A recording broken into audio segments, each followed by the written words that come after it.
कुंभ में स्नान करने वालों का क्या होता है? महाकुंभ का समय चल रहा है और क्या वह सभी स्नान करने वाले एक समान पुण्य पाते हैं?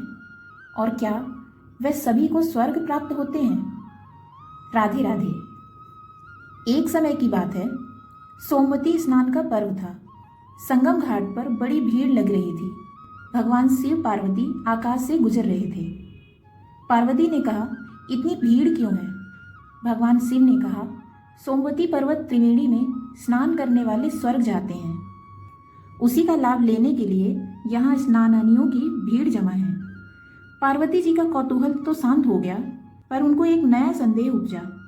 उन्होंने कहा, भीड़ के लायक तो स्वर्ग में जगह ही नहीं है।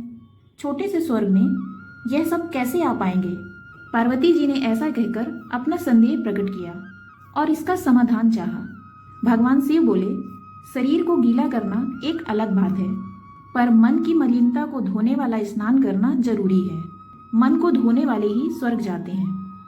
ऐसे जो लोग होते हैं उन्हीं को स्वर्ग मिलेगा। इससे पार्वती जी का संदेह घटा नहीं बल्कि और बढ़ गया।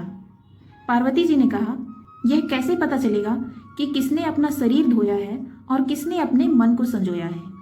भगवान शिव ने उत्तर दिया, यह कार्य से जाना जाता है।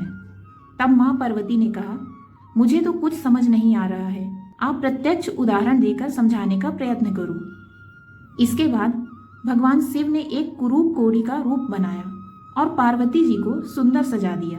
दोनों वहां लोगों की राह में बैठ गए। स्नान करने वालों की भीड़ उन्हें देखने के लिए रुकने लगी और उनसे ऐसी स्थिति के बारे में पूछने लगी कि तुम इतनी सुंदर स्त्री होकर इस कुरूप कोढ़ी के साथ क्या कर रही हो? पार्वती जी रटा हुआ विवरण सुनाती रही। यह कोढ़ी मेरा पति है। कुंभ स्नान के लिए हम यहाँ आए हुए हैं। गरीबी के कारण इन्हें कंधे पर रखकर लाई हूँ। हम लोग बहुत थक गए हैं, इसलिए थोड़ा आराम करने के लिए यहाँ बैठे हुए हैं। बहुत से दर्शकों की नीयत उस सुंदर औरत को देखकर बिगड़ती थी। वह सुंदरी को प्रलोभन देते और उसके पति को छोड़कर अपने साथ चलने की बात कहते। पार्वती जी यह सब बातें सुनकर लज्जा से गड़ जाती। भला ऐसे भी लोग कुंभ स्नान करने आते हैं क्या? यह देखकर उन्हें बहुत ही निराशा हुई। अब फिर शाम हो चली। एक उदार व्यक्ति आया। जब उसने उन दोनों से वहां रहने का कारण पूछा तो पार्वती जी की बात सुनकर उसकी आंखों में आंसू आ गए। उसने उनसे सहायता का प्रस्ताव किया। उसने कहा, मैं आपकी सहायता करना चाहता हूँ। और उसने कोढ़ी बने भगवान शिव को कंधे पर लादा और छिपरा तट पर पहुंचाया। उसके पास जौ और शत था। उसने उन दोनों को भी खिलाया।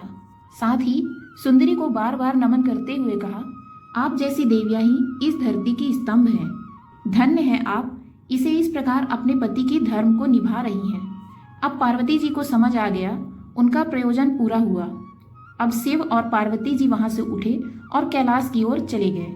रास्ते में उन्होंने कहा, पार्वती, इतनों में एक ही ऐसा व्यक्ति था जिसने मन को धोया और स्वर्ग का रास्ता बनाया। कुंभ स्नान का महात्म तो सही है, पर उसके साथ मन भी धोने की शर्त लगी है।